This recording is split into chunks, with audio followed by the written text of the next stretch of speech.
Hi, this is the voice, Michael Chavello. You're listening to the Premium Oddscast, hosted by leading MMA odds maker Nick Kalikas, fight scientist and author of Fightnomics, Kuhn, and MMA journalist Brian Hemminger. The absolute best UFC betting info, picks, statistics, and analysis from the most respected authority in mixed martial arts betting, MMAoddsbreaker.com. Welcome to the Premium Oddscast, presented by 5 Dimes. I'm Brian Hemminger, joined today by leading mixed martial arts line setter Nick Kalikas to break down this Saturday's UFC on Fox 12 event, which takes place in San Jose, California. If you're unfamiliar with our format, myself and Nick will be breaking down the fight card from top to bottom, providing extensive analysis and a pick for each fight after doing our film study for the event. Then, fight scientist Kuhn will step in and offer his expansive numerical insight on all bouts with sufficient data. Today, Reed will be able to contribute on 5 total bouts, the last 5 of the card. Now, pay attention to our MMA Oddsbreaker staff picks article on MMAoddsbreaker.com because that's where we'll make our official picks, and in case we make any changes following the weigh-ins. Now, briefly looking back at our last event, our premium package bets for UFC Fight Night 46 went 1-1 to have a push overall. We won our parlay that included Ilir Latifi with Gunnar Nelson, but we lost an underdog bet on Brad Pickett to break even. Now, back to the present, UFC on Fox 12 features a whopping 12-fight card in total and will be aired on Fight Pass, Fox Sports 1, and then finally on Fox this Saturday night. Let's dive right in. Now, kicking off the preliminary card, according to UFC.com, is a featherweight contest featuring Steven Siler, who is 23-12, taking on Noed Lahat, who is 7-1. Now, Nick, where did you open this fight, and how's the public shifted things so far? I opened Siler minus 290, the comeback on Lahat, plus 210, and looking over the line at 5 Dimes. All the lines are going to be quoted today from 5dimes.eu. Siler is minus 255, Lahat is plus 215. So again, line basically got a little bit tighter. I don't think we're going to see a tremendous amount of action at the sportsbooks with this fight, because it is kind of a tricky spot to be in. I think Siler, of course, is the proven veteran. He's beaten some solid competition in the UFC thus far. The guy continues to improve his overall game, but this is a similar matchup in a lot of ways. I do lean towards Siler. I think he has the more complete stand-up game. He's the more complete fighter. His chin bothers me a little bit, though. He's very suspect chin. He gets clipped and rocked quite a bit. He is tough as nails and has a lot of heart, hard to finish, but at the same time, sometimes you can't help that when he is, evidence of his last stoppage there, controversial stoppage, to say the least, against Ronnie Jason, but that's the kind of fighter Siler is. He lets himself get put in those spots sometimes with that chin. Now, Lahat, on the other hand, of course, he's coming off that devastating knockout loss to Pepe. That knee was pretty brutal. Those guys were swinging there for a minute. But Lahat's more of a grappling-based fighter. His stand-up is okay, but he likes to try to get the fight to the ground control, uses BJJ, and look for the submission. Again, look to grind out people. And I don't know if he's going to have that much success against Siler.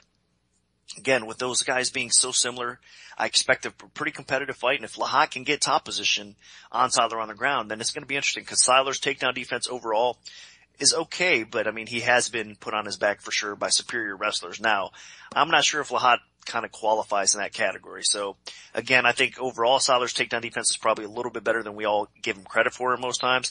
And if it does stay on the feet, I think Siler has the better striking. He's got more of a chance of maybe landing that knockout punch as well, or at least outpointing Lahat. So I do believe that Siler is the better fighter. But we should see a very competitive, almost weird type of fight here in this matchup to kick things off. So I'm going to lean with Siler, but I hate to say it, but it's not a very confident pick because I could see Lahat hanging in there and making this thing competitive. And I'm in relative agreement. The main thing here is just that Lahat has not faced a lot of great competitors throughout his career. He's way down in the experience bar compared to Siler, who has, stepped in there against some pretty tough guys already and has racked up a decent amount of UFC wins.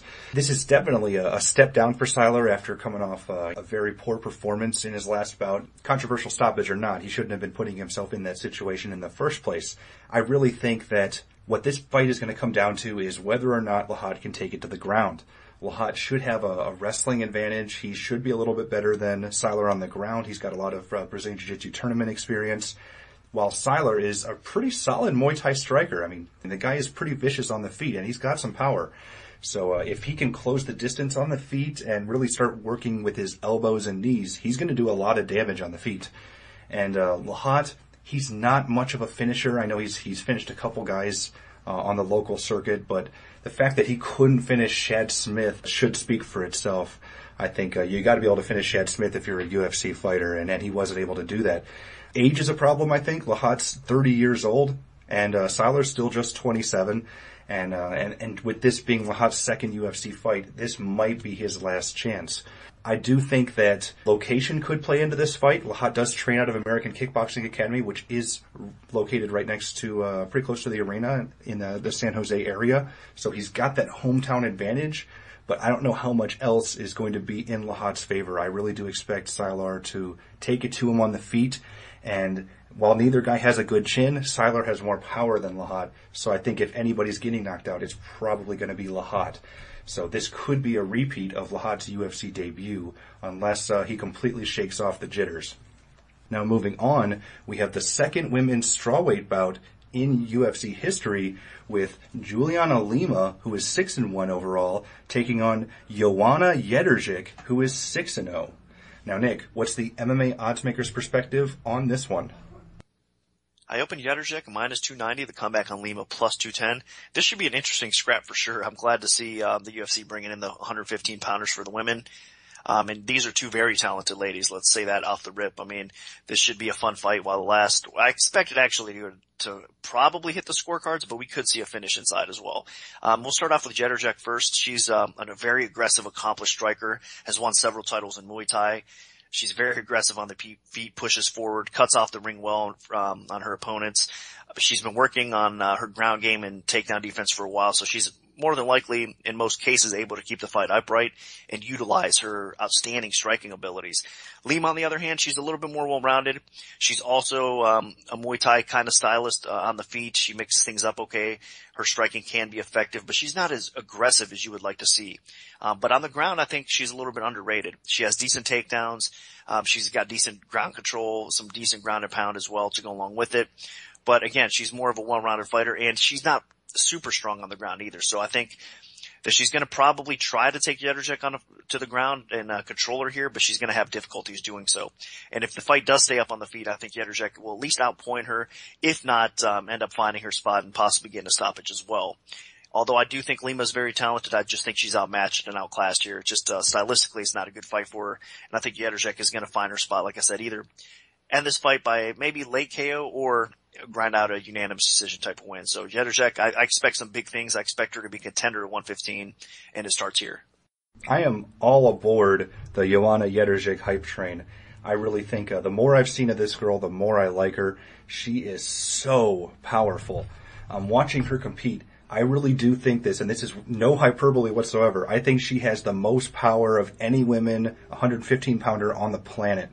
Her right hand is absolutely vicious, and she's accurate too. So she's a very scary combination of striking, which is basically because of all of her experience in Muay Thai.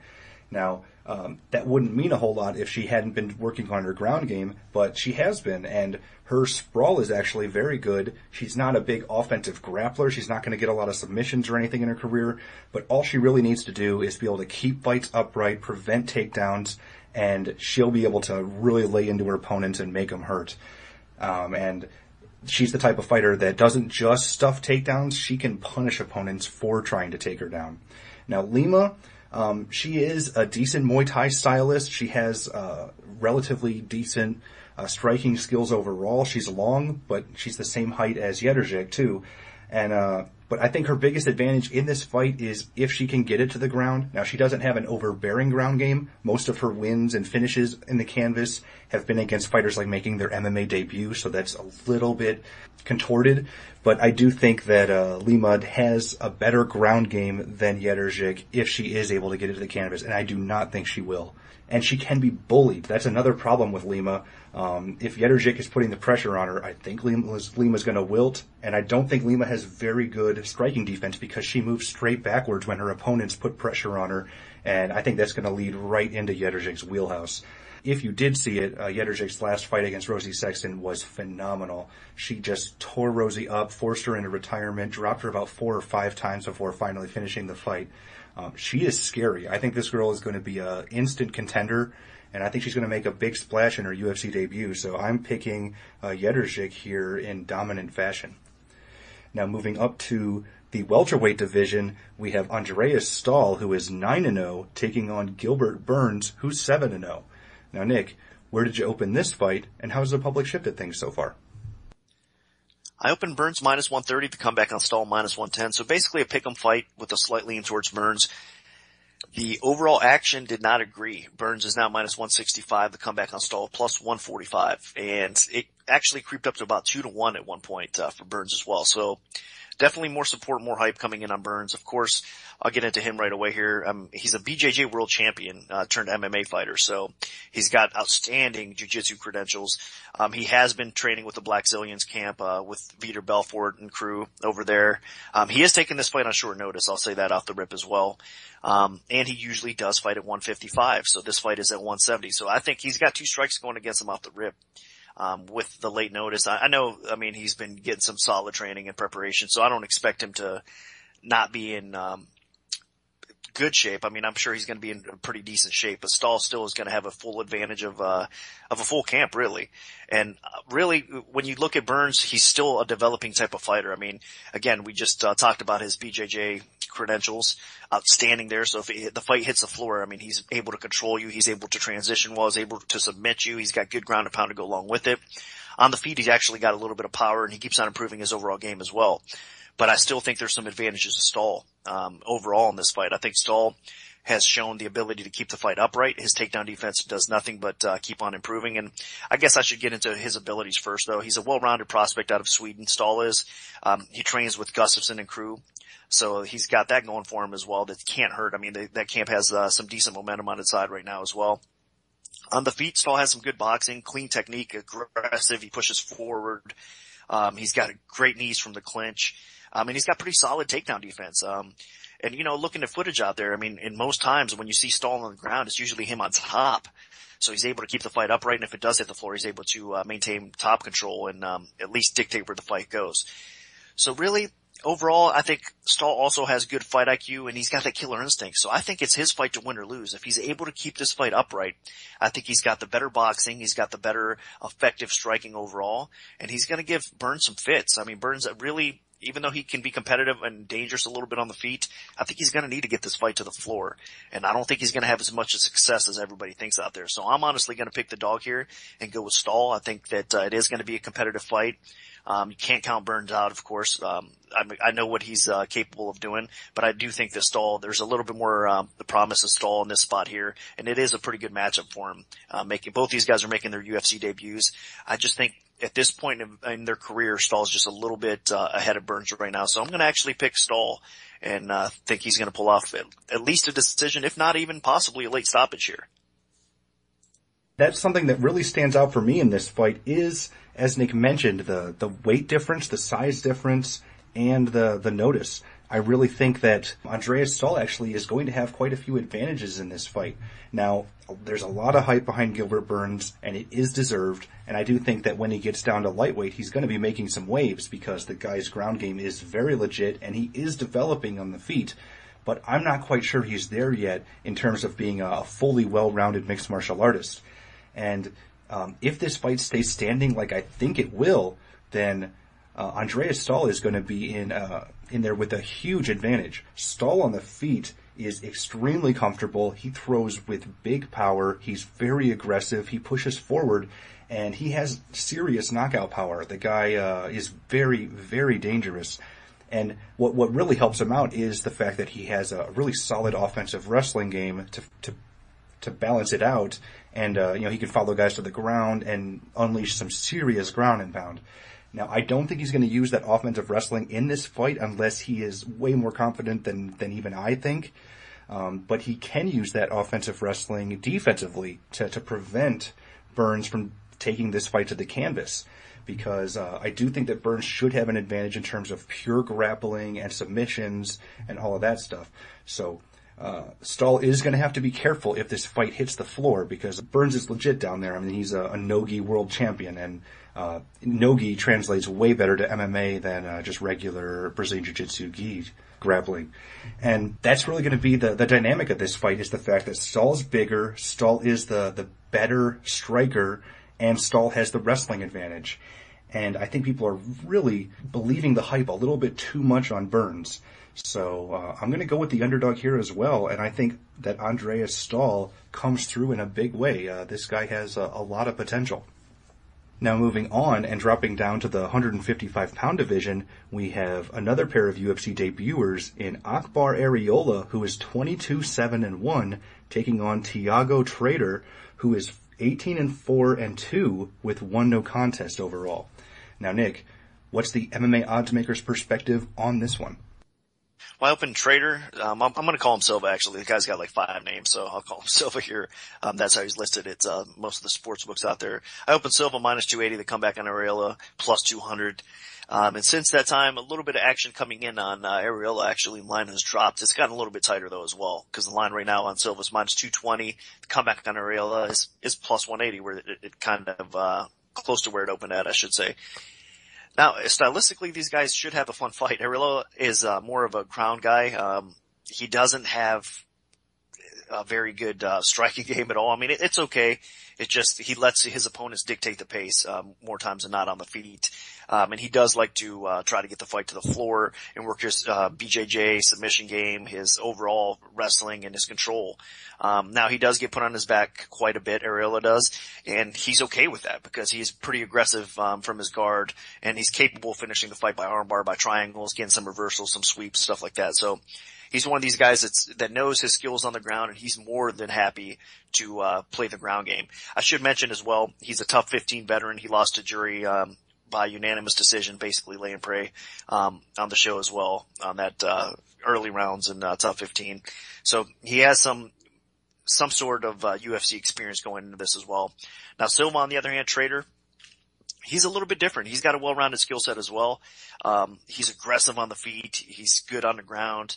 And he does like to mix things up a little bit. I mean, he doesn't have any problem standing and banging and landing some effective striking on the feet, but at the same time, he also closes the distance, looks for takedowns, and is able to land some decent ground and pound once he gets the fight to the floor. He's able to look for the submission and can be effective in that area as well. Now, if any problem or any flaws in Silva's game and Trader's game, it has been really his sub defense. But I think with time and experience, he's kind of closing those gaps a little bit. His sub defense is getting a little bit better. He's going to have to be very cautious though against Areola because that's what he specializes in. But overall, I honestly think it's Silva's fight to win or lose. I think he can dictate where this fight goes. I think he can put a little bit more pressure on Areola, back him up a little bit, land more effective striking, possibly get a finish on the feet because Areola, his chin is very suspect. I think the guy's been knocked out 5 times. And with a fighter like Silva, I think there's a big upside. He's only going to continue to improve his game. He's only going to get more confidence as he continues to win in the UFC, and I think it's going to start here. I think there's a big upside to him, but we'll see how he performs here against Areola. But I do suspect he gets a W. And I'm in agreement. I really think that Areola's really only getting this fight because UFC is trying to stack up their divisions with a lot of Mexican fighters as they get ready for their debut in Mexico later this year. And while Areola is one of the more experienced fighters in Mexico, I really don't think he's one of the better fighters. He already, just 4 or 5 fights ago, got TKO'd by Puig, who already made his UFC debut a few events ago and got knocked out. This should be a relatively easy win for Trader. Maybe I'm completely discounting Areola, but I don't think so. Areola is 31 already, so it's not like he's some up-and-coming prospect. He's been fighting since 2002. He's a southpaw. On the feet, while he's nothing special, he employs a pretty solid left kick that he throws low and to the body pretty well. He looks for the takedown, but even when he gets it, his top control is not very good, so I really do see Trader being able to scramble back to his feet. And Arreola has pretty decent submission skills, but again, they're nothing that special, and I don't think that they're at a high enough level that he's going to be submitting people in the UFC. Maybe on the local Mexican circuit, but I think once you get to the big leagues, he's not going to be able to get those type of finishes. And he actually has faced quite a few pretty solid fighters throughout his career, but the problem is he's been defeated by every single one of them. The only notable name that people would recognize that he's defeated was Gabe Rudiger about 4 or 5 years ago, and that's really not a name that you can pad your record with. And I really don't see a lot of potential with Arreola. Now Trader, on the other hand, he does have some potential. Just 27 years old, trained under Team Nogueira. He was the Jungle Fights champion, and those guys have all translated to the UFC pretty well and had some success. And I really think this guy has great kicks, but what really helps him out is how aggressive he is when he closes the distance and really starts laying into his opponent in the clinch. Once he can corner his opponent near the fence, he just starts dropping bombs. He throws very aggressively, which does lead himself open to getting taken down at times, but that's one of his faults. But that's just the type of fighter he is. He really looks for the finish. I really do think on the canvas, he's not that great. He's more defensive, gets in a bit of a shell, but occasionally he can scramble well, and I don't think he's going to have too many problems with Arreola on the canvas. I think he should be able to get to his feet if Arreola does get a takedown, but we will see for sure. I do think that he'll have some trouble against the better wrestlers in the lightweight division as his UFC career moves on, but I just don't think that Arreola is the type of guy that's going to give him those type of problems. So I think Trader not just wins, but I think he wins impressively and probably gets a stoppage here. Now, dropping down to the featherweight division, we have Mike De La Torre making his second Octagon appearance with a 12-4 overall record, taking on newcomer Brian Ortega, who is 8-0. Now, Nick, where did you open this fight, and how has the public shifted things so far? I have an Ortega minus 140 to come back on De La Torre, even money. And it's a fight that's basically been staying pretty steady. It's right now Ortega minus 160, De La Torre plus 140. So line got a little bit tighter, a little bit more early action coming in on Ortega, but nothing too significant. As far as how these guys match up, of course, De La Torre is coming off that impressive performance when he fought Mark Bocek in his UFC debut, taking that fight on short notice out of his weight class, and the guy was very effective. He made things more than interesting in that fight. He had his moments in the Bocek fight, which you could tell, how much potential and how much ability this kid definitely has. The problem with De La Torre is, he's on the feet. He's one of these brawlers, in my opinion. He's got some technical ability, don't get me wrong, but I think he's a little bit slower than you'd like to see, and he does mix things up well enough that he can be effective, and he's got power on the feet as well. Now, his takedown defense was one of the most impressive things, I think, in his UFC debut. He was able to stifle Bocek overall. He was able to, keep control of the fight and make things interesting that way. And his offensive wrestling is definitely solid as well. Now, he's been working with the MMA lab for a while. So the improvements, you got to credit the team and the people that he's working with for sure. So De La Torre is a very well-rounded, capable fighter that's going to continue to improve his overall skill set. He's been in there with solid competition, and now he's finally, going to fight at his proper weight class in the UFC at 145. So a lot of people are expecting some big things from De La Torre. Now, it's not going to be an easy test though with Ortega. Ortega's one of these guys that was fighting on some of the Access TV shows, of course, for those of you guys that have been following along. He's a Black House fighter. He's a grappling-based fighter primarily, but he's always improving his stand-up. He's aggressive on the feet and on the ground. Now, of course, on the feet, he needs to fine-tune his stand-up a little bit more. He needs to be a little bit more effective. He doesn't have any knockouts on his resume, but that's a little misleading. I think that he does have a little bit of power, and again, he is improving in that area. He mixes things up well with his kicks and his punches. So I don't think you could take him very lightly on the feet, and especially with De La Torre, I think his defense is a little suspect on the feet. So even though De La Torre might have the overall striking advantage, it can be more effective. I think Ortega is going to probably be landing at a decent amount of pace or a decent amount of punches on the feet that he'll remain more than competitive if it stays standing.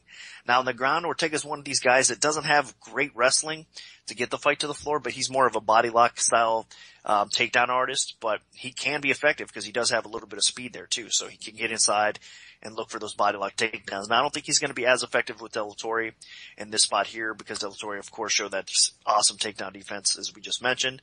But overall, I think that we're going to see some of this fight take part on the ground, and Ortega doesn't need much work on the ground to finish the fight. I mean, he's very more than capable of finishing the fight by submission off his back or from top position as well. He's got good scrambling ability. So if you make a mistake with Ortega on the ground, he could definitely finish and capitalize on that as well. Overall, I do expect this fight to actually be back and forth, and I do lean a little bit more towards Ortega here. I was very impressed with De La Torre, but I just think he's going to have some problems against Ortega's style. I think Ortega's going to be the busier, the more active fighter. And again, I think Ortega's probably the more capable finisher in this spot as well. So this is a fight that I've been going back and forth on, to be honest with you. And I'm going to check out the weigh-ins to make sure these guys both look okay. And I could get swayed after that fact. So check MMAoddsbreaker.com or staff picks for my final selection. But right now, honestly, I lean towards Ortega because I do think he's probably going to get the W. And this is the type of fight that I actually am looking at, very similar to the earlier contest between Andreas Stahl and Gilbert Burns. We have a pretty well-rounded fighter in De La Torre with decent power on the feet, taking on an exceptional grappler. So what this fight, again, is going to come down to is, can Ortega take the fight to the canvas? Because if he does, De La Torre does have a history of being submitted. He's been tapped out 4 times, but he is definitely improving in that department. But I do think Ortega, if he can keep the fight on the ground for an extended period of time, the finish will come. Now, De La Torre, you have to give the guy some credit. That UFC debut against Mark Bocek, he showed off some very good skills. He did eat a couple shots, but that was up a weight class at lightweight against a very experienced UFC veteran on super short notice. And he forced, despite being the second biggest underdog on the entire card, he actually forced a close split decision on the judges' scorecards, even if he was on the losing end. I mean, that was extremely, extremely impressive. And in that fight, he actually thwarted a lot of Bocek's takedowns. I think his hips are very good. He has a very nice sprawl. His takedown defense is solid. And when he did get taken down, he got back to his feet pretty quickly. So I really do think that De La Torre has a lot of potential. Now, my one problem with him is he doesn't have a lot of speed. And dropping down to featherweight, Ortega probably will be able to move around quicker than him. Another problem is conditioning. De La Torre did slow down in that third round. Again, short notice fight against a bigger, stronger opponent, but he did slow down. And Ortega's the type of guy that has spectacular conditioning and can go 5 full rounds like he did in his last fight against Keone Coke. De La Torre, I think one of the biggest advantages for him is his work with the MMA lab. Those guys have really taken his skills to the next level. He's got some great coaching in there from John Crouch, so he's going to be extra prepared for this fight. And I do think that we're going to see an even better version of him. And unless Ortega is able to close the distance and take this fight to the canvas, I can really see De La Torre working him over on the feet. De La Torre has some pretty solid jabs and a very nice lead uppercut that he can really punish Ortega with if Ortega is telegraphing takedown attempts. So my pick is Mike De La Torre. Now moving back up to the welterweight division, we have Hernani Perpetuo, who is 17-4 with 1 no contest, taking on Tim Means, who is 26-1 overall. Now, Nick, what's the MMA oddsmaker's perspective on this one? I open Means -305, Perpetuo +225. A little bit of dog action coming in. Right now it's Means -240. Perpetuo is down to +200.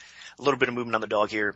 And it's kind of a tricky fight. I mean, if you look at it stylistically, this should be a great fight for Means. And in most cases, he hasn't been getting favorable matchups. I mean, he's been getting these guys that could take him down, control him in the UFC overall. And Means is a very talented fighter. And if you look at his resume or his record in the UFC, it's not so great. So I think he is better than that. And what Means shines at is his aggressive ability to finish fights on the feet for sure. I mean, the guy's pretty well rounded, minus him getting put on his back by excellent grapplers. He's got decent takedown defense, again, minus that part a little bit. It depends on who he's facing with that end. But overall, on the feet, he definitely excels. He's got power. He mixes things up well. He's got that killer instinct. I mean, he's a beast. He's hard to deal with on the feet.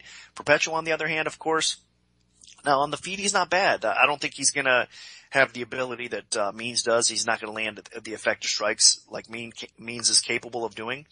But overall, I think he's fairly solid against Jordan Mein in his UFC debut. he actually hung in there and made it a lot more competitive than everybody thought. He showed a very good ground game. So if this fight does hit the floor and he's able to get the takedowns, which is an outside possibility here, I think he can possibly even submit Means. So Means has to be careful here because Perpetuo, his ground skill is a little bit underrated. And he's going to have a little bit more confidence now. I mean, since he did fight one of the better fighters at 170 in his UFC debut, Means has been on a little bit of a skid. I think he's going to come in. Perpetuo is going to come into this fight with some confidence and looking to kind of redeem himself and prove that he belongs at 170 here. So I think that his well-rounded skill set will probably present some problems for Means, but overall, if you look at what Means has done to guys that can strike in the past that have been talented strikers, he's just destroyed them. So if Means is able to keep this fight upright, which I think he should be able to do for the most part, he should be able to have some success. That's basically what it comes down to. I think Perpetuo is going to need to get the fight to the floor and look for a submission, maybe some ground and pound, maybe some control to win this fight. And I think he's going to struggle doing that. And I think Means is going to be able to at least get the W on the scorecards. Perpetuo is a hard guy to stop. But if anybody can stop him, it's definitely a fighter like Means because he's so nasty on the feet. So I am going to lean Means in this fight. And I'm in agreement. I really think that Tim Means is so dangerous in the stand-up. I mean, they released him from the UFC after he missed weight at lightweight badly and lost 2 in a row, and he goes out and absolutely destroys everyone en route to getting his invite back to the promotion. So he clearly belongs in the UFC. He just has to have the right type of opponent to really showcase his talent. And I do think that Perpetuo, it's going to be tricky, because it all depends on whether or not Means can keep this fight standing. Now, Perpetuo isn't a complete joke on the feet. He can hold his own, as he did against Jordan Meehan. He didn't really get in serious trouble in that fight. But one problem is he's not that aggressive, and he doesn't have a ton of knockout power on the feet, at least. And I do think that Tim Means being so big, so long, is going to present some problems when they're standing. Now, on the ground, Perpetuo definitely is solid there. He's got some decent wrestling, and his top control and aggressiveness in terms of going for submissions is not to be discounted. If Tim Means gets taken down, he could be in some trouble here.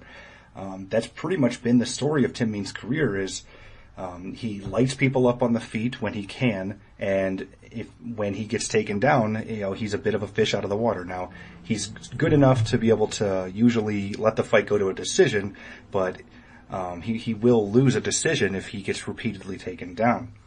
Now, this fight, I'm not sure that Tim Means will be able to get a finish, and that is really when he shined, is when he can land big shots with power and put guys away quickly, because Perpetuo is so tough and has so much heart. But I do think that Tim Means can at least win the first couple of rounds. My biggest concern is actually that Means punches himself out because Perpetuo is so tough, and then Means gets exhausted and then ends up losing a decision or gets finished. But I do think that he should be able to avoid the takedown. I'm not super confident that he will, but I do think he's the favorite for a reason, and my pick is going to be Tim Means in this fight. Now, this takes us to a light heavyweight contest between the returning Kyle Kingsbury, who is 11-5 with 1 no contest overall, taking on Patrick Cummins, who is 5-1.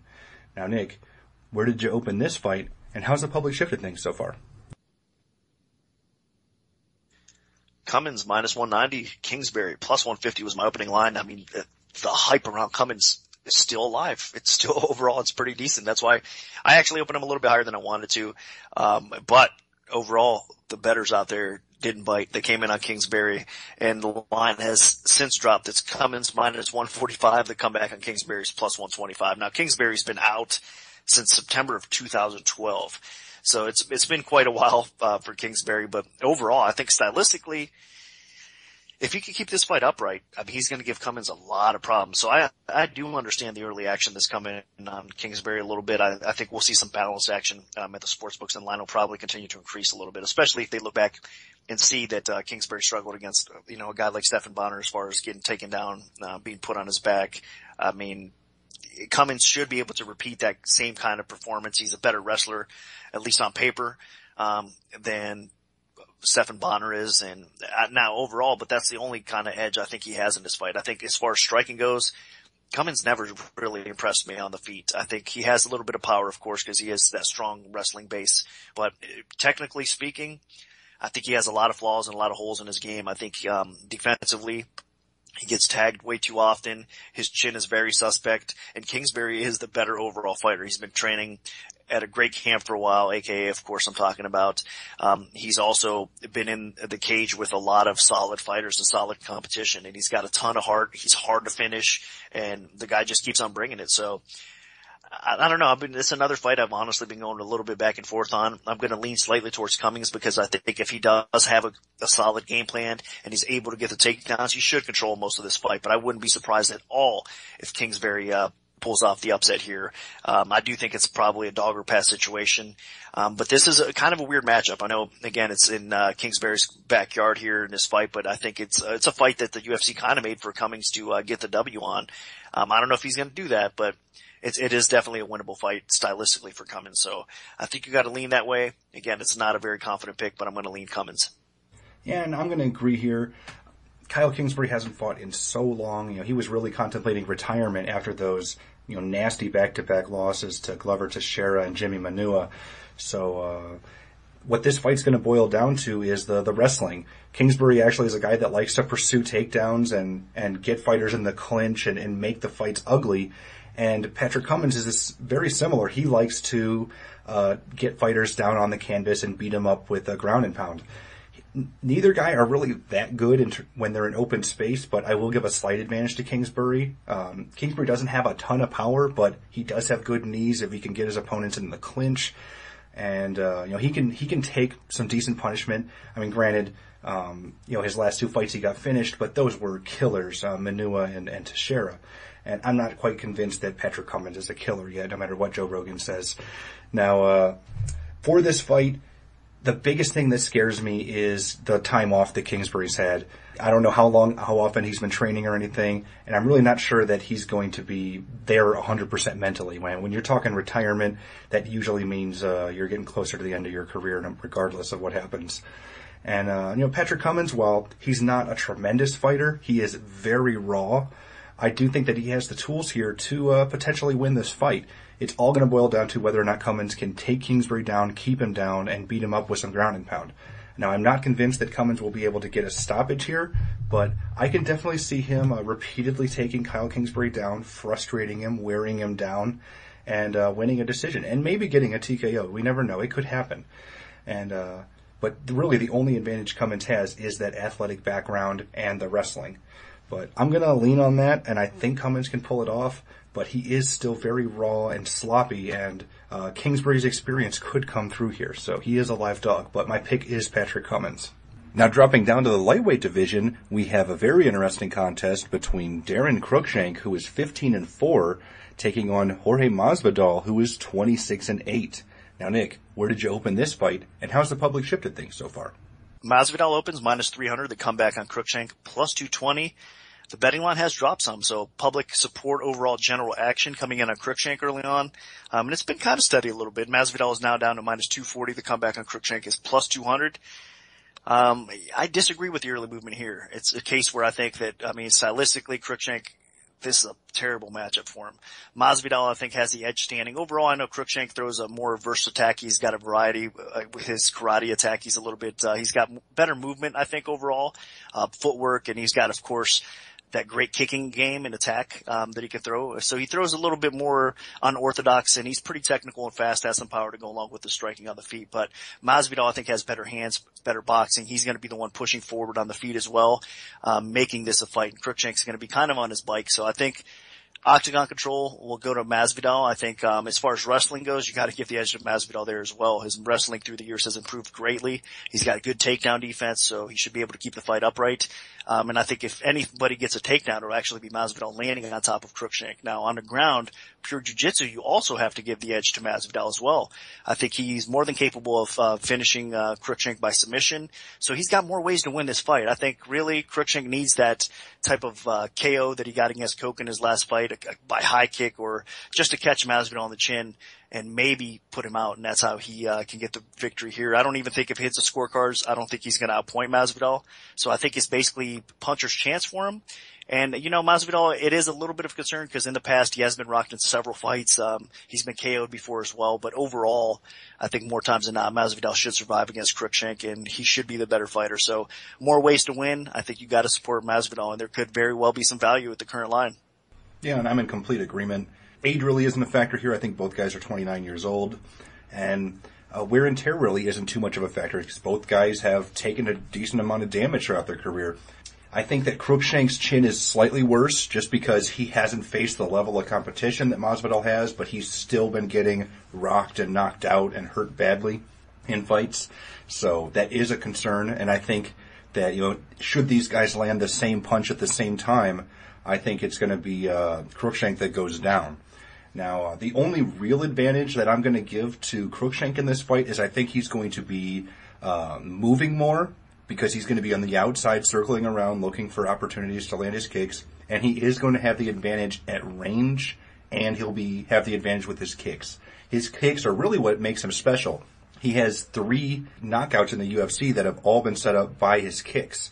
So the guy definitely has some talented feet, very good martial artist in that regard. But the problem for him is I don't think the rest of his game is quite up to snuff. When he faces a guy that puts a lot of pressure on him and makes him work and makes it difficult for him to get the space to land those kicks, that's where he has some problems. And I really think that that's the type of game plan that Jorge Masvidal usually utilizes. He likes to move forward. He likes to be relatively active with his boxing, although sometimes he takes the foot off the gas pedal. And he does counter a lot. And I don't think the counter opportunities are going to be there as much just because Cruikshank is going to be throwing a lot of kicks, and unless he really dives forward and closes the distance. But I do think that Masvidal is going to have opportunities to take this fight to the ground if Cruikshank is going to be really active with the kicking game, and I think he's definitely going to have some potential submission opportunities. And I do think that Masvidal should have the advantage in the clinch, too, just because I think he's a little bit of a bigger, stronger guy. I think all those factors come into play here, and I think that it's Jorge Masvidal's fight to lose. Unless he gets clipped with a kick, he should be in relatively good shape for this one. So my pick is Jorge Masvidal.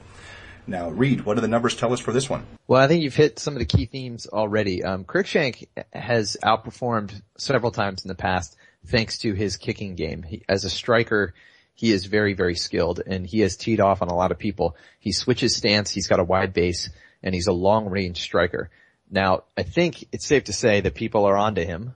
They know not to sit on the end of those kicks like Eric Koch did and a number of others. So Masvidal, if he comes forward and stifles Cruikshank, or at least peppers him and controls the fight, he should be the more skilled and more damaging guy. His own boxing skills are very, very good. He has very high accuracy on his hands. And his takedown success rate is 70%. He's had 27 takedown attempts. He's landed 70% of those. That is really, really high. So if Masvidal wants us on the mat to neutralize Cruikshank as a threat, he can do that. And I think that would be an interesting path to victory for Jorge, is to put him on the mat. We saw him submit Mike Chiesa, a very talented grappler. So we know Masvidal is dangerous, and he has been in the cage for multiple rounds with top-level talent. You know, going to a decision with Gilbert Melendez is a pretty hard thing to do. So yeah, I think he's the favorite here. If Cruikshank lands another one of these miracle kicks, you know, he's dangerous that way. Look for if the props are attractive enough on that. But otherwise, Masvidal definitely has a lot more ways to win this fight. All right, excellent. Thanks, Reed. Now moving on to the main card, we have another lightweight contest, this time featuring former Strikeforce champion Josh Thompson, who is 20-6 with 1 no contest, taking on Bobby Green, who's 22-5. Now, Nick, what's the MMA oddsmaker's perspective on this one? I opened Thompson minus 260, the comeback on Green plus 180, and the current line over 5 dimes right now is Thompson minus 255, the comeback on Green is plus 215, so basically line tightened up a little bit. We did see some back and forth action moving around a little bit, but it's settled back to close to where we opened it. This is an interesting fight. I mean, Green has made me some cash here recently. I think he's one of those fighters that you'd love to see him with hard work. He's been able to improve his overall game. His wrestling takedown defense has improved significantly. His sub defense has improved as well along the way. And he's also been a pretty solid striker. He's got some decent offensive wrestling in his own right. His footwork on the feet is getting more impressive and, is getting a little bit better as well. So I think on the feet overall, he can be very effective. I mean, he's got very good fight IQ to go along with it. So he's been climbing the lightweight ladder, and for a good reason. The guy deserves it, man. The guy definitely has a solid skill set, and he can make himself, with a win over Thompson here, a legit contender, potentially. So this is a big fight, but it is also a big step up in competition. Thompson, of course, as we all know, he had that tremendous battle with Ben Henderson that arguably most of us think that Thompson should have got the nod. I'm one of those guys included. I think he did enough to edge out that fight over Ben Henderson. So that it means a lot right there. I mean, the guy, since he's been in the UFC, Josh Thompson has looked nothing but fantastic. I mean, before the UFC, even in Strikeforce, he had those battles with Melendez that really, I think, gained him a lot of respect amongst hardcore fans. But still, before the UFC, he also had those spots where he was always injury prone. He was always a little bit inconsistent, too inconsistent to my liking. So there was question marks around Thompson. We all knew that he had the ability to become a serious contender in any weight class or any division, or I shouldn't say any weight class or any organization. I mean, whether it's UFC, Strikeforce, or whatnot. So we all knew he had that kind of potential, but could he live up to it? So far in the UFC, he has lived up to it. He's 35 years old now. So he's getting a little bit up there in age as far as, lightweights go. But he's looked great. Again, he should have arguably beat Henderson. He just blew out Nate Diaz. And then before that, he looked impressive against KJ Noons. And again, he had that controversial split over Melendez. So a lot of good things. It looks like, Thompson has been, again, training very hard, very serious, and, he's been in great shape and he's been performing like it. So this is an awesome battle here, but part of me, I don't know, I kind of question Thompson and thinking he's going to have a letdown spot here. I mean, he performed so good against Ben Henderson. Stylistically, this is a good fight for him. Thompson is very good on the feet. He's got good movement. He mixes up his kickboxing well. He's got good knees from the clinch. So he can be effective on the feet. And I think if this stays standing, it'll be a competitive battle back and forth. I give the slight edge to Green overall. I think he could be the more effective striker, but Thompson is coming in as a favorite here because he does have more ways to win this fight. His wrestling should be a little bit better than Green as far as getting the fight to the floor. And then once it's on the floor, no doubt about it, Thompson's a special guy. I mean, he's got great submission game. He can definitely on the fight, in many ways on the ground. He's got good top control, good control on the ground overall. He's got decent ground and pound. So he's got a big advantage on the ground and he could be more than competitive on the feet. So you got to lean, I think, towards Thompson as an overall pick. But where the current line is at with Green plus 215 around that area, I think it is probably a dog or pass situation. Because I am expecting Green to probably maintain it upright, and then we'll see a pretty scrappy competitive battle on the feet. So I'm going to pick Thompson, but it is a dog or pass situation, I'm thinking, at current price. Yeah, and I think it's such a dog or pass situation that I'm actually going to go with the dog here. Not super confident, but I think it's an interesting matchup. The main thing that stands out to me is that, as Nick mentioned, Thompson's 35 years old and Green's 27. So big 8-year age gap. That's always a red flag at times.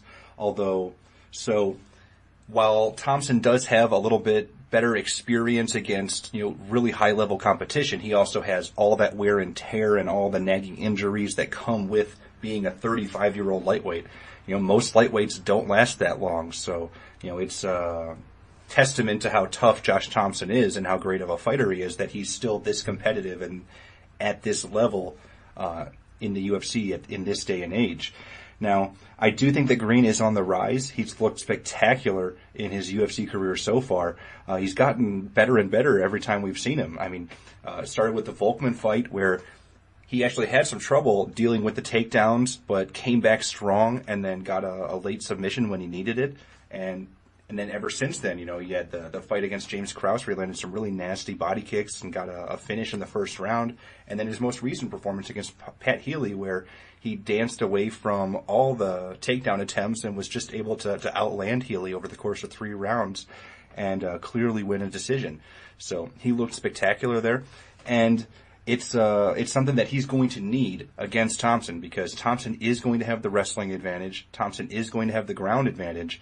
And Thompson was able to take down Ben Henderson. So, I mean, if he can do it to Ben Henderson, he's probably going to be able to take down Bobby Green. So it's all going to come down to, can Bobby Green avoid some takedowns? Can Bobby Green get up when taken down?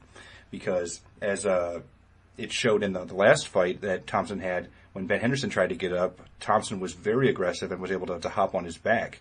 So Green cannot make those type of mistakes. Like one tiny lapse in judgment, one mistake, and Thompson's going to be on his back and will probably win a round. Now, on the feet, I do think that Green should have a pretty sizable advantage, but nothing crazy because Thompson's kicks are excellent. He's obviously got those push kicks in his arsenal that he utilized the first time he defeated Gilbert Melendez way back in the day. But he's been adding a repertoire of kicks. Obviously, he knocked out Nate Diaz after rocking him with the kick. So he's clearly very dangerous with his feet. I don't think his hands are quite there, so I think Green should be okay if he stays in the pocket. He just has to be careful not to overcommit and open himself up to takedowns. So he's going to have to walk a fine line here if he wants to pull this off. But I do think that the youth will probably prevail here. So my pick is Bobby Green, and I'm not crazy confident about it, but I think there's a good chance he could pull off this upset. Now, Reed, what do the numbers tell us for this one? Well, the stats on Bobby Green do look pretty good. He's much younger, he's fresher, he's got a 2-inch reach advantage. His striking stats show that he is very accurate with his power hand. Pretty well balanced approach. He does tend to lag pace a little bit, and his defense is solid. So, statistically, he's been a very efficient fighter. He tends to do more damage than he absorbs, and that's always a good thing. But strength of schedule here is important. Josh Thompson has been in the cage. A lot of his rounds are with Gil Melendez, Ben Henderson, Nate Diaz. He has been in with the best for a long time now. And so the fact that his stats are a little bit more average and regress to the mean a bit, just reflect that he is in with some of the best guys, and the best guys all have good defense and they're hard to hit and they're hard to control. So the fact that Thompson has gone to a decision with Henderson and Gil Melendez is very impressive. And the fact that he finished Nate Diaz, even more impressive. So I'm torn. I'm really torn on this one. I don't feel like I have enough of a grasp of who Bobby Green really is as a fighter, what he's trying to accomplish in the cage, other than the fact that he's looked well rounded. The submission of Volkman that's impressive, for him to grapple like that. He does have some wrestling background. He shouldn't be completely outclassed on the mat, but Thompson has the pedigree. He's been at the high level for a very long time. So, this looks like a trap for me. I'm probably going to stay away from this one. But I can see both sides of this. I can see why Thompson should be the favored fighter, but I can also understand why you might think Green has some upset potential. If he comes in fresh and goes in aggressive and Thompson breaks a hand again or whatever happens, this could go the other way. It could be a grinder. Maybe this, I would say probably this goes to a decision, and maybe the coolest bet might be a rounds prop on Green, to steal one round. But this is intriguing. Bobby Green could really, with an upset, he could really shake this division up. But Thompson is definitely a very good veteran test for him. All right, excellent. Thanks, Reed.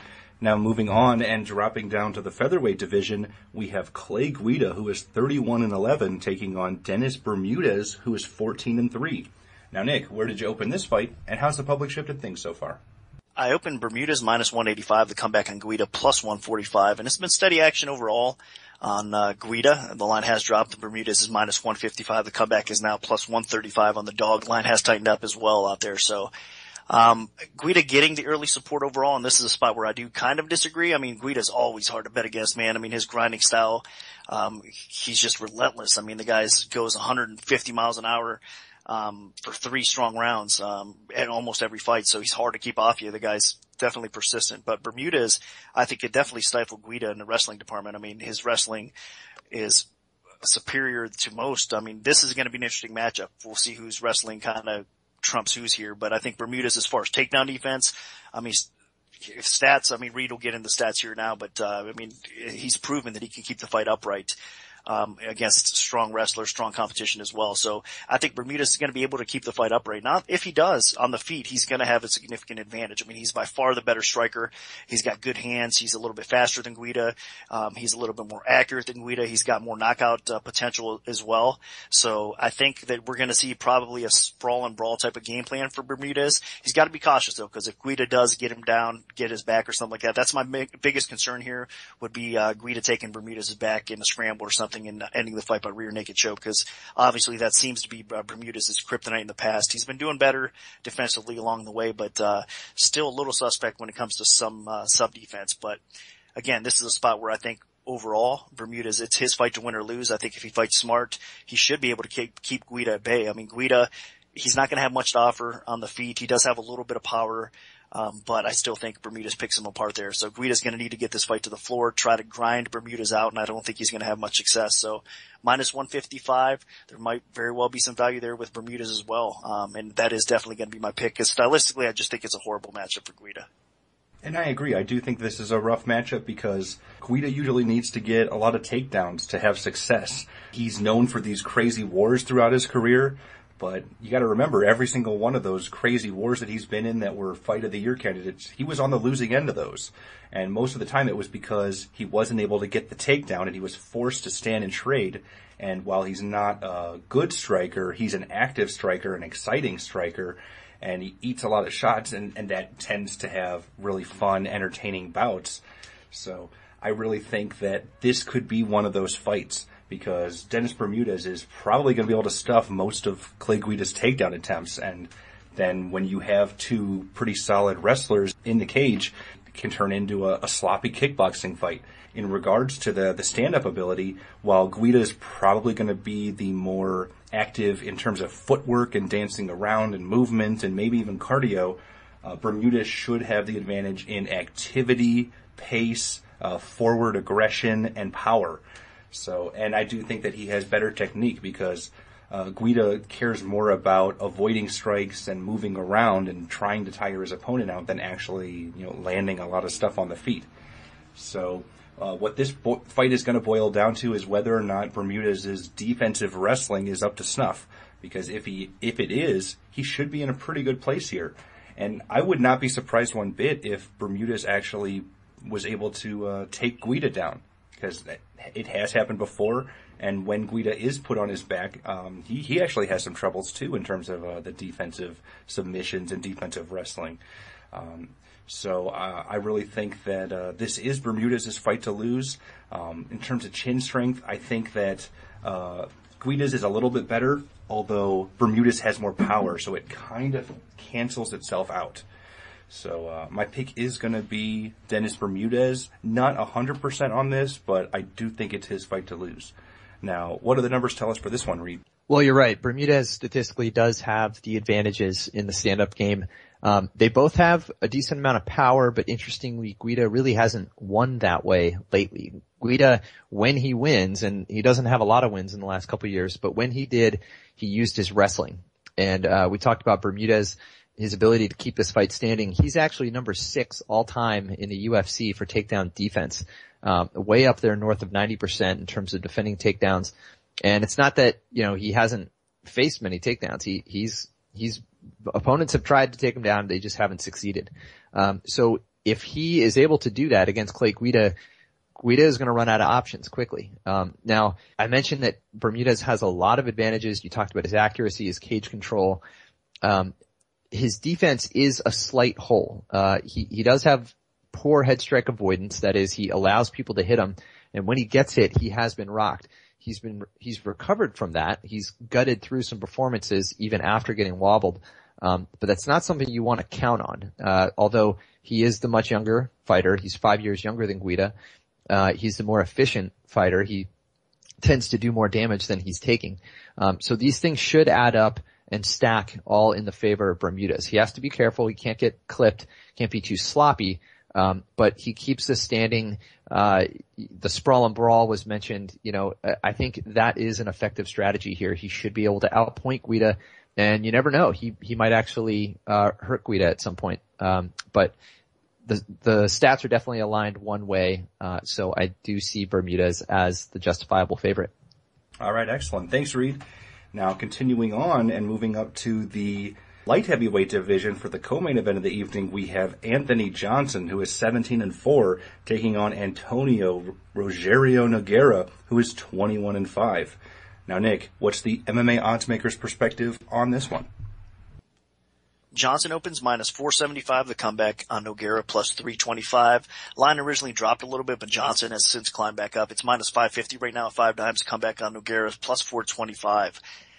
So again, back and forth action, but a little bit more love for Johnson. And you know what? Based on that, Phil Davis performance alone, with his comeback to the UFC, Johnson looked fantastic. I mean, to see him dominate Davis like he did, not many of us were expecting. We knew it was kind of possible, but not many of us were expecting, I think, to that extent and that degree of domination. So that tells you a lot. I mean, Johnson seems to have found his proper weight class. 205 has been great for him. He looks strong. His cardio looks a lot better. He's got good takedown defense, and he's got better than average striking.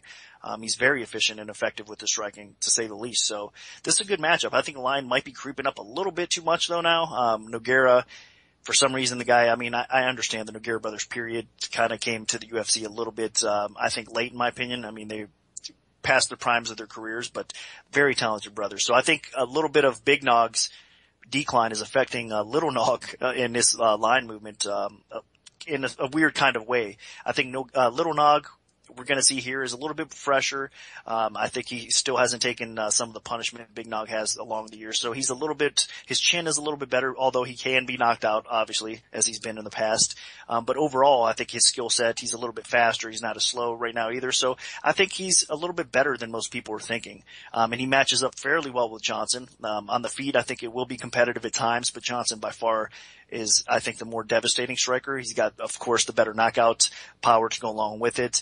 And I think he's going to be a little bit faster, a little bit more aggressive, and he could probably catch and possibly finish Nogueira on the feet. So that's why you're seeing the line so high here. If it gets to the ground though, I mean, make no mistake, Nogueira can definitely submit Anthony Johnson. Especially when he takes his back, it might be over quick like. But from what Johnson has showed, his fight IQ is getting better. I mean, he's been training with the Black Stallions now for a while, and it seems to be working out for him pretty well. I mean, again, his takedown defense has been what you want to see for a striker that has that kind of knockout power. So overall, I think it is kind of a bad matchup for Nogueira.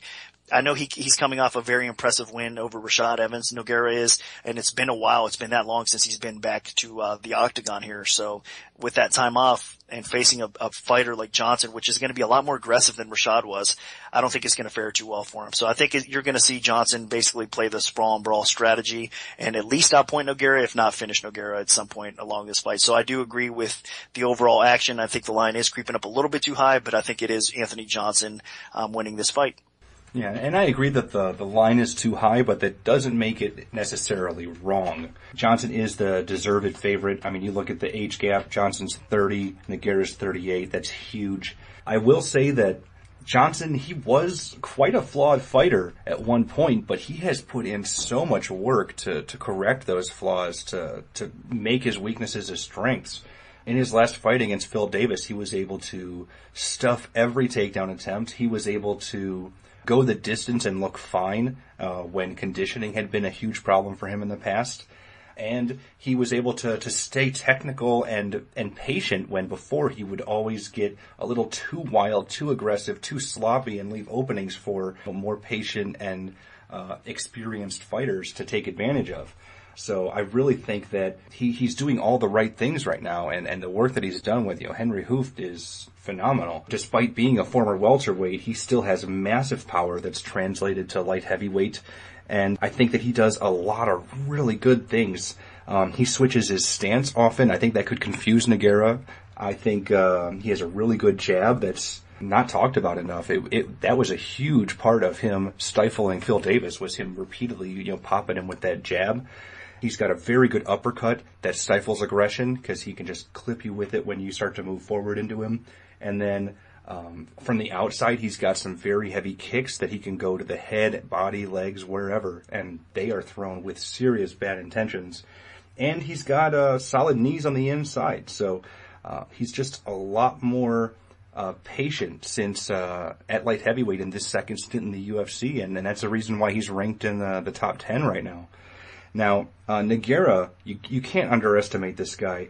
The biggest problem for him, other than his age, is the fact that, not only is he coming off about a 17-month layoff, but I think he's only fought once in the past 3.5 years. So that's pretty terrible. The activity level. A lot of jokes made about how he's always injured and pulling out of fights, and they're true. He has not been able to stay healthy, but he is going to be able to make this fight, barring some last-minute craziness. He does have some pretty solid technical boxing and footwork, though that's a really important part of his game. And he is a southpaw, so that is a little more difficult to deal with. And you really got to watch out for his counter right hook. Like, a lot of times he'll throw it as a jab, but the second that someone starts to get aggressive on him, he will pop out the right hook, and he's got some power behind it. He does have a couple knockouts in the UFC. You can't just ignore the strikes, kind of like Anthony Johnson did in his last fight against Phil Davis. I think what's really going to happen here is I think Anthony Johnson will just be a little bit too young, too aggressive, and too powerful. And I think at some point he's going to overwhelm Nogueira, if not just outpoint him over the course of the fight. My pick is Anthony Johnson here. Now, Reed, what do the numbers tell us for this one? Well, here's an interesting stat. I mean, we talk about it, whether or not it's going to go to the ground. Nogueira has only attempted one takedown in his entire UFC career, and that dates back to 2009 when he first came in. He does have very good jiu-jitsu credentials, and yet he has not even attempted to go down to the mat. He has chosen to rely on his boxing, which has been hit or miss. He's lost a couple, and he's won a few. And lately, I think those last two were interesting. I mean, he put a finish to Tito Ortiz, and then he just, in a very weird performance, just sort of stunned Rashad Evans and lulled him into circling the cage for 3 rounds. What happened with Rashad Evans, beside the point, the question is, will this go to the mat? It probably will not. Nogueira doesn't like to go there, and Johnson just proved against Phil Davis. Phil Davis was 0 for 8 on takedown attempts in that fight. The new and improved Anthony Johnson used to have a hole in his game with his wrestling, with his mat game. He's been submitted. That used to be the only way to get him down. And he's proven that he's maybe closed that gap with the new camp. So that's impressive. And for a striker like Anthony Johnson to also have some takedown defense presents a very difficult challenge for a lot of guys. So I don't see Nogueira having the arsenal to go toe-to-toe with Johnson. Nogueira may be the more technical of the two, but Johnson hits way, way harder. He's got a clean chin. He's much younger. He's longer. So if these two just sling leather, it's going to be Nogueira that falls down first. And it's probably not going to end up on the mat, where Nogueira in theory might have an advantage just skill-wise. I think it's going to be Johnson either counter-striking or landing a harder punch that wobbles Nogueira. There just isn't a legitimate path to victory here for Nogueira. Johnson is just going to stifle him, and maybe get the finish. The total on that one's kind of tight. Hard to say if it's going to happen early or late, but one way or the other, I think Johnson should win this. All right, excellent. Thanks, Reed. Now, moving on to the main event of the evening, we have a welterweight #1 contenders fight between Robbie Lawler, who is 23-10 with 1 no contest, taking on Matt Brown, who is 21-11. Now, Nick, where did you open this fight, and how's the public shifted things so far? Well, I opened Lawler minus 260 to come back on Brown plus 180. And since that time, obviously those have been keeping up with the odds. You can tell Lawler is now a decent favorite at minus 370 plus 310 on Brown. Kind of a tricky line to make. I do agree with the action, though. I should say that off the rip here. I think it is Robbie Lawler's fight to win or lose here. But man, I mean, the performances that Brown has put in recently, how could you not love and respect that guy? I mean, the guy's a true warrior. So you always have to, not look past, I think, Matt Brown at this point of his career, but stylistically, this is a bad matchup for him, honestly. I mean, Lawler has the wrestling advantage in this fight. He's got the overall striking advantage in this fight. He's got the knockout power. Even though Brown is a warrior, he's been tagged, he's been rocked, he's been hurt to the body, to the head. So I just think that Lawler's a little bit more, stable in that area. I think that he has taken damage throughout his career, of course, too. He's been knocked out in the past where Brown officially hasn't been, but I still think that Lawler shows a little bit better toughness in those areas. I mean, I think his chin is a little bit more solid at this point. I think overall his toughness is on another level than Brown, and that's saying a lot because I know Brown is, like I said, a warrior here. But so if there's going to be a knockout in this fight, I mean, I do believe that it would be Robbie Lawler either landing to the body or landing a nasty shot that possibly puts Brown out cold in this spot here. So I don't know. Brown's going to have to probably get this fight to the ground and maybe work his submission game. He's got an underrated submission game. He's been constantly working to improve his ground overall. He's been working with great strikers as well. So he's going to be ready for this camp. One thing that Brown has on his side is confidence. I mean, he's got a lot of momentum. Both these guys are on an extreme roll right now.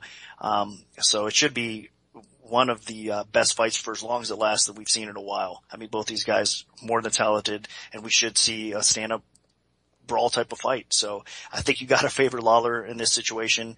I think more times than not he probably does end up finishing Brown at some point. So I got to lean with Robbie Lawler. Again, the price is getting a little crazy, but at the same time I can understand the movement, and I can understand why everybody's kind of favoring Lawler for parlays or whatnot too. So my official pick is Robbie Lawler, and it's going to be kind of a shame to see either one of these guys lose, to be honest with you, because Brown has been such a fan favorite and such a warrior lately. And I'm in complete agreement. I really think this is Robbie Lawler's fight to lose. The guy is just a little bit better than Matt Brown just about everywhere. But where he has the biggest advantage is probably going to be at distance. I think he lands really big power strikes from distance, whether it's punches or kicks. And Matt Brown, what's really been helping him win lately has been the fact that he's just so darn tough.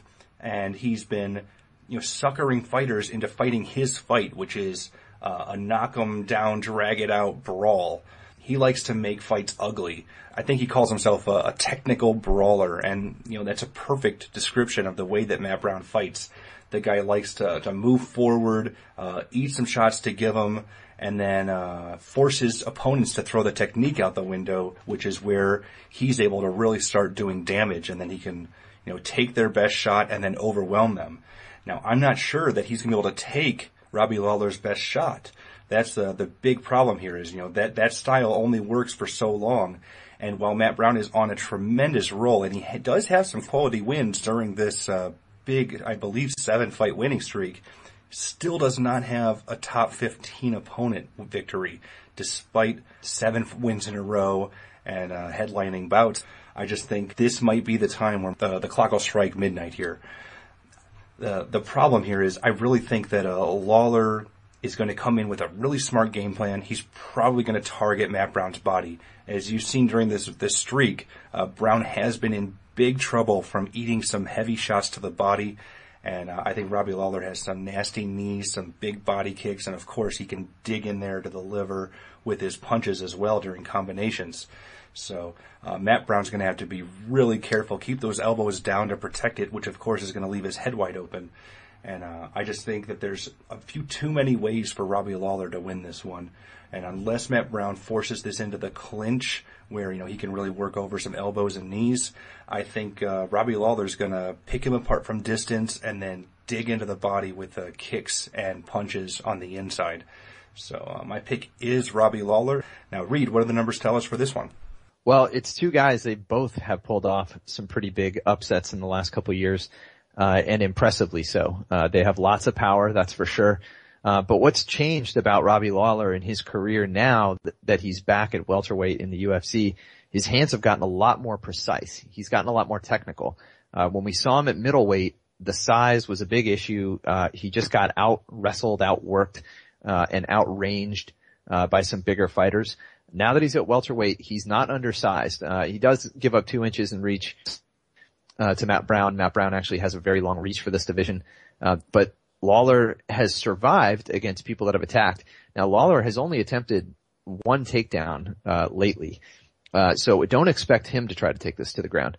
Matt Brown, on the other hand, has relied on wrestling a couple times to either wear down opponents or to stifle a striker, like, for example, Wonderboy Thompson, and slice him up on the inside. That could be a path for the upset for Matt Brown. I don't think that works for 5 rounds against a guy like Robbie Lawler. He is used to being pursued and have people try to take him down. His takedown defense, his sprawl is good, and the stats are a little skewed because they were They do include a lot of time at middleweight against big guys like Jacare and Tim Kennedy. So I think he will be able to survive that. And you mentioned the vulnerability of Matt Brown, his body. He's toughed it out a lot of times. It's been nearly miraculous the way he's overcome some of these fights and ended up finishing them. But he has shown some weaknesses, and the body shot is definitely wide open. And Robbie Lawler is perfectly poised to do that. He is a southpaw. He's got kicks. He's got punches that he can rip to the body. His strong hand is going to be on the liver side for Matt Brown. That could be how this ends. It could be a body shot that dropped Brown. But either way, I think Lawler is equipped to weather the storm, to stay technical. He survived 5 rounds against Johnny Hendricks and arguably did more damage in terms of being close to finishing that fight. Lawler has precise striking that's going to cause a problem for Matt Brown if he comes forward. So one way or the other, I think Lawler wins this. I'm probably looking for an early finish just because Lawler does have that kind of power, and he does have multiple ways to attack Matt Brown, and you just can't block everything at once. So that'll do it for our full event breakdown for UFC on Fox 12. Part 2 of the Premium Oddcasts featuring our premium bets will be out Friday night. So stay tuned for that if you're an MMAOddsbreaker.com premium member. If we have a free play to give out, make sure to follow @Premium Oddscast on Twitter because that's where we'll post them first. We can also notify you of our free bets via email if you prefer that method. Just send an email to picks@MMAOddsbreaker.com and we'll add you to our free bet mailing list. Also, feel free to like our Premium Oddscast Facebook page. We post articles, show announcements, and plenty of other information there, so you can stay up to date on everything from us if you're interested.